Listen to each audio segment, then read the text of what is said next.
हाँ जी dear students, ਆਪਾਂ ਕੱਲ੍ਹ ਜੋ ਟੋਪਿਕ ਕੀਤਾ ਸੀਗਾ eigenvalues and Cayley Hamilton theorem ਦਾ, ਉਹਦੇ ਵਿੱਚ ਆਪਾਂ ਨੇ ਜਸਟ ਥਿਊਰੀ ਕੀਤੀ ਸੀ ਅਤੇ ਅੱਜ ਆਪਾਂ ਉਸੇ ਟੋਪਿਕ ਨੂੰ ਕੰਟੀਨਿਊ ਕਰਾਂਗੇ ਅਤੇ ਉਹਦੇ ਨਾਲ ਰਿਲੇਟਿਡ ਕੁਛ ਐਗਜ਼ਾਮਪਲਸ ਜਿਹੜੀਆਂ ਨੇ ਸਾਰੀਆਂ ਸੋਲਵ ਕਰਾਂਗੇ ਆਪਾਂ। ਠੀਕ ਹੈ ਜੀ। ਤਾਂ ਜਿਵੇਂ ਤੁਹਾਡੇ ਕੋਲ ਸਭ ਤੋਂ ਪਹਿਲਾਂ ਫਸਟ ਐਗਜ਼ਾਮਪਲ ਹੈਗੀ ਹੈ, show that at least one latent root of every singular matrix is zero। ਕਿ ਮੀਨਸ ਕਿ ਅਗਰ ਤੁਹਾਡੇ ਕੋਲ ਕੋਈ ਵੀ ਸਿੰਗੂਲਰ ਮੈਟਰਿਕਸ ਹੈ ਜਿਹਦਾ ਡਿਟਰਮੀਨੈਂਟ ਜ਼ੀਰੋ ਹੁੰਦਾ, ਉਹਨੂੰ ਆਪਾਂ ਸਿੰਗੂਲਰ ਕਹਿ ਦਿੰਦੇ ਹਾਂ, ਤਾਂ ਕਹਿੰਦੇ ਉਹ ਸਿੰਗੂਲਰ ਮੈਟਰਿਕਸ ਦੀ ਇੱਕ ਆਈਗਨ ਵੈਲਿਊ ਜ਼ੀਰੋ ਹੁੰਦੀ ਹੈ। ਠੀਕ ਹੈ। ਤਾਂ ਤੁਸੀਂ ਦੇਖਣਾ ਕਿ ਅਗਰ ਤੁਸੀਂ ਮੰਨ ਲਓ ਇਹ ਸਿੰਗੂਲਰ ਮੈਟਰਿਕਸ ਹੈ, ਦੈਟ ਮੀਨਸ ਉਹਦਾ ਡਿਟਰਮੀਨੈਂਟ ਜ਼ੀਰੋ ਹੋਊਗਾ। ਜਿਹੜਾ ਡਿਟਰਮੀਨੈਂਟ ਆਫ ਏ ਹੈ, ਅਗਰ ਤੁਸੀਂ ਉਹਦੇ ਵਿੱਚੋਂ ਨਲ ਮੈਟਰਿਕਸ ਸਬਟਰੈਕਟ ਵੀ ਕਰ ਦਿੰਦੇ ਹੋ ਫਿਰ ਵੀ ਡਿਟਰਮੀਨੈਂਟ ਨੇ ਤਾਂ ਚੇਂਜ ਨਹੀਂ ਨਾ ਹੋਣਾ, ਤਾਂ ਉਹਨੇ ਕੀ ਰਹਿ ਜਾਣਾ A minus null matrix equal to zero. ਤਾਂ ਹੁਣ ਜਿਹੜੀ ਨਲ ਮੈਟਰਿਕਸ ਹੈ ਉਹਨੂੰ ਤੁਸੀਂ ਜ਼ੀਰੋ ਇੰਟੂ ਆਈਡੈਂਟੀਟੀ ਵੀ ਕੰਸੀਡਰ ਕਰ ਸਕਦੇ ਹੋ, ਤਾਂ that means A minus zero I ਦਾ ਡਿਟਰਮੀਨੈਂਟ ਕੀ ਆ ਗਿਆ ਜ਼ੀਰੋ। ਤਾਂ ਇਹ ਤੁਹਾਡੇ ਕੋਲ ਕਰੈਕਟਰਿਸਟਿਕ ਇਕੁਏਸ਼ਨ ਨਹੀਂ ਬਣ ਗਈ। ਦੇਖੋ A minus lambda I equals to zero, ਤਾਂ ਜਿਹੜਾ ਰੂਟ ਕਰੈਕਟਰਿਸਟਿਕ ਇਕੁਏਸ਼ਨ ਨੂੰ ਸੈਟਿਸਫਾਈ ਕਰਦਾ ਹੈ ਉਹ ਆਈਗਨ ਵੈਲਿਊ ਹੁੰਦਾ। ਤਾਂ ਦੈਟ ਮੀਨਸ ਇੱਥੇ lambda equal to zero satisfy ਕਰ ਗਿਆ, that means lambda equal to zero is the latent root of the A. ਠੀਕ ਹੈ ਜੀ। ਤਾਂ ਇਹ ਰਿਜ਼ਲਟ ਪ੍ਰੂਫ ਹੋ ਗਿਆ ਤੁਹਾਡੇ ਸਾਹਮਣੇ। ਨੈਕਸਟ ਸੈਕਿੰਡ ਐਗਜ਼ਾਮਪਲ ਦੇ ਵਿੱਚ ਤੁਹਾਨੂੰ ਗਿਵਨ ਹੈ ਕਿ ਅਗਰ ਇਹ ਕੋਈ ਵੀ ਸਕੁਅਰ ਮੈਟਰਿਕਸ ਹੈ ਅਤੇ ਏ ਟਰਾਂਸਪੋਜ਼ ਦਾ ਕਹਿੰਦੇ ਕਿ ਏ ਜਦੋਂ ਤੁਸੀਂ ਉਸ ਮੈਟਰਿਕਸ ਦਾ ਟਰਾਂਸਪੋਜ਼ ਕਰ ਦਿੰਦੇ ਹੋ ਤਾਂ ਉਹਦੀਆਂ ਵੀ ਸੇਮ ਆਈਗਨ ਵੈਲਿਊਜ਼ ਰਹਿਣਗੀਆਂ ਜੋ ਏ ਦੀਆਂ ਸੀਗੀਆਂ। ਠੀਕ ਹੈ ਜੀ। ਤਾਂ ਹੁਣ ਤੁਸੀਂ ਇੱਥੇ ਕਰੈਕਟਰਿਸਟਿਕ ਆਫ ਏ ਟਰਾਂਸਪੋਜ਼ ਫਾਈਂਡ ਆਊਟ ਕਰਨਾ। ਤਾਂ ਜੇ ਮੰਨ ਲਓ ਕਿ ਲੈਮਡਾ ਜਿਹੜੀ ਆ ਉਹ ਆਈਗਨ ਵੈਲਿਊ ਹੈ ਏ ਦੀ, ਤਾਂ ਤੁਸੀਂ ਪ੍ਰੂਫ ਕਰਨਾ ਹੈ ਕਿ ਲੈਮਡਾ ਹੀ ਆਈਗਨ ਵੈਲਿਊ ਹੋਊਗੀ ਏ ਟਰਾਂਸਪੋਜ਼ ਦੀ। ਲੈਮਡਾ ਆਈਗਨ ਵੈਲਿਊ ਏ ਟਰਾਂਸਪੋਜ਼ ਦੀ ਤਾਂ ਹੋਊਗੀ ਜੇ ਉਹ ਏ ਟਰਾਂਸਪੋਜ਼ ਦੀ ਕਰੈਕਟਰਿਸਟਿਕ ਪੋਲੀਨੋਮੀਅਲ ਨੂੰ ਸੈਟਿਸਫਾਈ ਕਰੂਗੀ।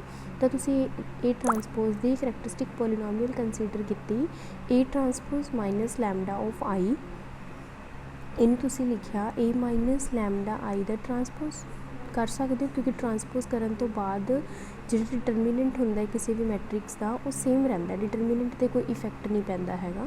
ਤਾਂ ਮੀਨਸ ਕਿ ਤੁਸੀਂ ਇਹ ਚੀਜ਼ ਲਿਖ ਸਕਦੇ ਹੋ ਕਿ ਤੁਸੀਂ ਏ ਟਰਾਂਸਪੋਜ਼ ਜੋ ਤੁਸੀਂ ਕੰਸੀਡਰ ਕੀਤੀ ਹੈ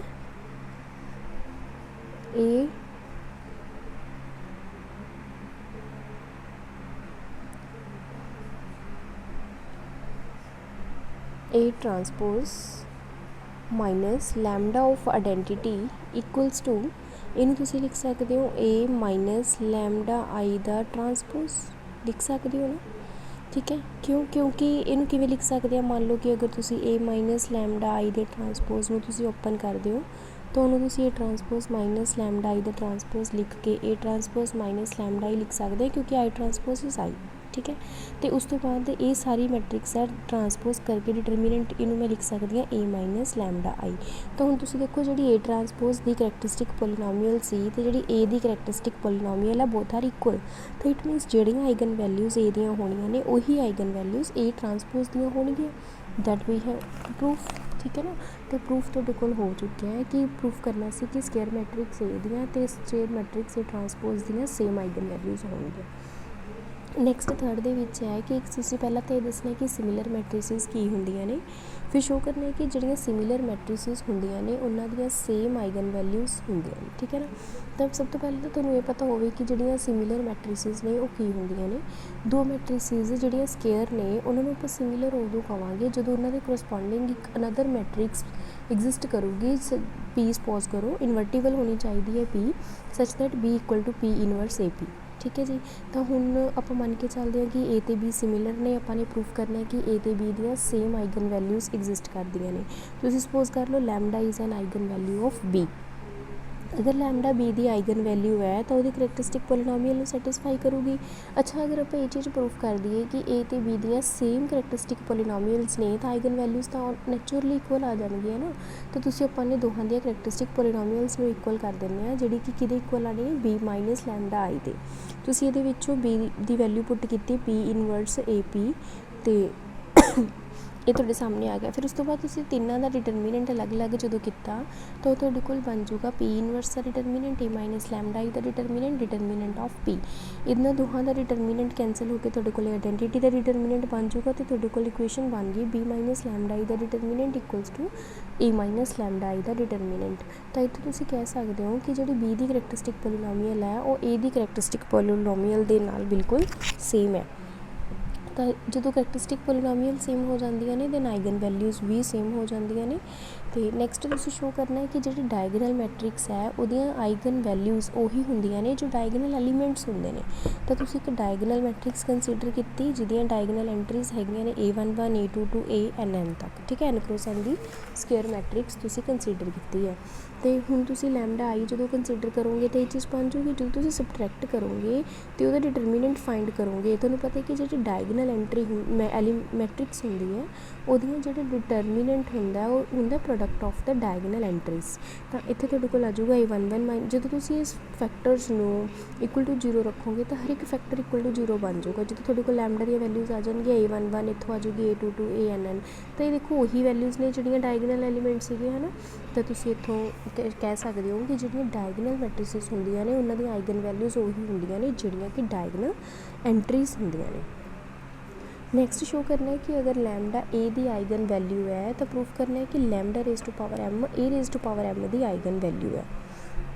मीनस कि अगर तुसी मैट्रिक्स की पावर कर देने हो तो आइगन वैल्यूज़ भी पावर वो सेम पावर कंसिडर कर लैंदियां ने। तो इत्थे तुसी लैमडा मान लो कि आपां ने ए दी आइगन वैल्यू लीती। अगर लैमडा ए दी आइगन वैल्यू है तो उसके करस्पोंडिंग एक आइगन वैक्टर एग्जिस्ट करूगा such that A X equal to lambda X. तो रिजल्ट ट्रू हो गया फॉर एम इक्वल्स टू 1। ये रिजल्ट में आपां इंडक्शन के थ्रू प्रूफ करन जा रहे हैं।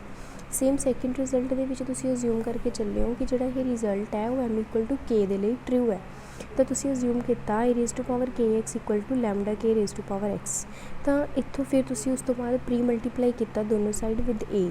जो तुसी प्री मल्टीप्लाई करोगे तो लैफ्ट साइड पर बन जाऊगा ए रेज़ टू पावर के प्लस 1 जिन्होंने राइट साइड पर बन जाऊगा लैमडा रेज़ टू पावर के ए एक्स। हुण ए एक्स की जी वैल्यू है वो तुसी लैमडा एक्स पुट कर सकते हो बाय फस्ट रिजल्ट। तो इत्थों तुहाडे कोल ओहदी पावर बन जाऊगी लैमडा रेज़ टू पावर के प्लस 1।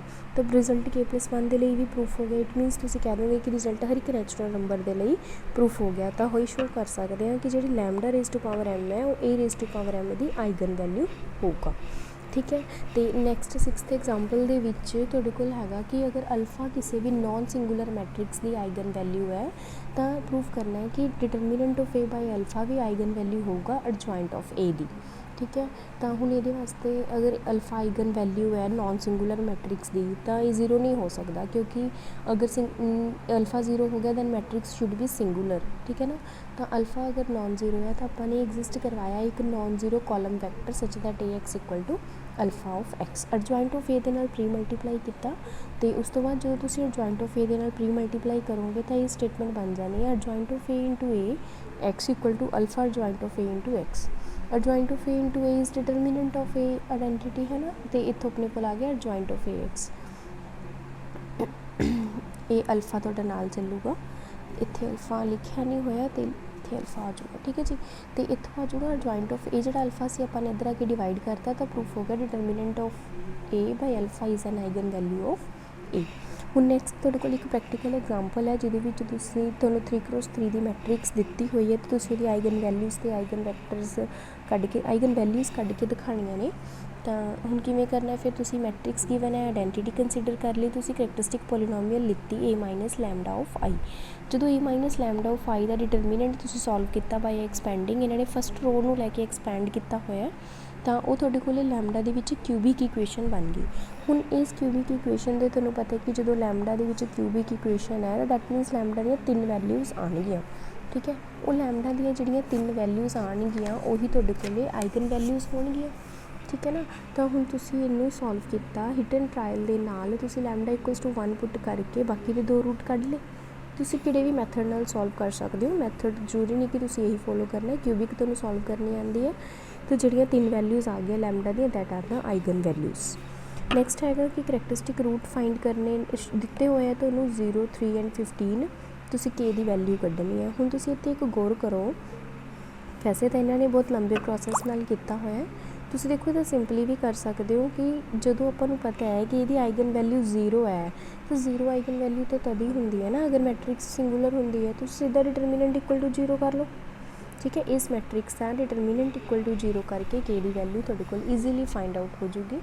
ਨੈਕਸਟ ਤੁਸੀਂ ਕਰੈਕਟਰਿਸਟਿਕ ਰੂਟ ਕੱਢ ਕੇ ਦਿਖਾਣੇ ਨੇ, means eigen values find out ਕਰਨੀਆਂ ਨੇ। ਤਾਂ ਉਹਦੇ ਵਾਸਤੇ ਤੁਸੀਂ ਇੱਕ ਲੈਮਡਾ ਲਿੱਤਾ, a ਮਾਈਨਸ ਲੈਮਡਾ ਆਈ ਦਾ ਡਿਟਰਮੀਨੈਂਟ ਕੰਸੀਡਰ ਕਰਕੇ ਉਹਨੂੰ ਇਕੁਅਲ ਟੂ 0 ਰੱਖਿਆ। ਫਿਰ ਉਹਦੇ ਵਿੱਚੋਂ ਇਹ ਡਾਇਗਨਲ ਮੈਟ੍ਰਿਕਸ ਬਣ ਗਈ ਸੀ ਅਤੇ ਉਸ ਤੋਂ ਬਾਅਦ ਇਹਦਾ ਪ੍ਰੋਡਕਟ ਕਰਕੇ ਲੈਮਡਾ ਦੀਆਂ 3 ਵੈਲਿਊਜ਼ ਆ ਗਈਆਂ 1 -4 ਅਤੇ 7 ਅਤੇ ਇਹੀ 3 ਵੈਲਿਊਜ਼ ਤੁਹਾਡੀਆਂ ਆਈਗਨ ਵੈਲਿਊਜ਼ ਹੋਣਗੀਆਂ, ਠੀਕ ਹੈ ਨਾ। ਤਾਂ ਇਹ ਸੀਗਾ ਬੱਚੇ ਕੁਛ ਐਗਜ਼ਾਮਪਲਸ ਸੀਗੀਆਂ ਆਈਗਨ ਵੈਲਿਊਜ਼ ਦੇ ਨਾਲ ਰਿਲੇਟਿਡ, ਜਿਨ੍ਹਾਂ ਦੇ ਨਾਲ ਰਿਲੇਟਿਡ ਤੁਹਾਨੂੰ ਐਕਸਰਸਾਈਜ਼ ਵੀ ਦਿੱਤੀ ਹੋਈ ਹੈ। ਐਕਸਰਸਾਈਜ਼ ਦੇ ਵਿੱਚੋਂ ਕੁਐਸਚਨਸ ਨੇ ਜਿਹੜੇ ਉਹ ਤੁਸੀਂ ਸੋਲਵ ਕਰ ਲਿਓ। ਅਤੇ ਨੈਕਸਟ ਜਿਹੜਾ ਆਪਣਾ ਟੋਪਿਕ ਹੈ ਆਈਗਨ ਵੈਕਟਰਸ ਵਾਲਾ, ਇਹਨੂੰ ਆਪਾਂ ਨੈਕਸਟ ਲੈਕਚਰ ਦੇ ਵਿੱਚ ਕਰਾਂਗੇ। ਅਤੇ ਫਿਲਹਾਲ ਅੱਜ ਦੇ ਲੈਕਚਰ ਦੇ ਵਿੱਚ ਤੁਸੀਂ ਐਗਜ਼ਾਮਪਲਸ ਅਤੇ ਐਕਸਰਸਾਈਜ਼ ਹੀ ਸੋਲਵ ਕਰਨੀਆਂ ਨੇ। ਕੋਈ ਐਗਜ਼ਾਮਪਲ ਜਾਂ ਐਕਸਰਸਾਈਜ਼ ਨਹੀਂ ਹੁੰਦੀ ਤਾਂ ਤੁਸੀਂ ਪੁੱਛ ਸਕਦੇ ਹੋ। ਓਕੇ।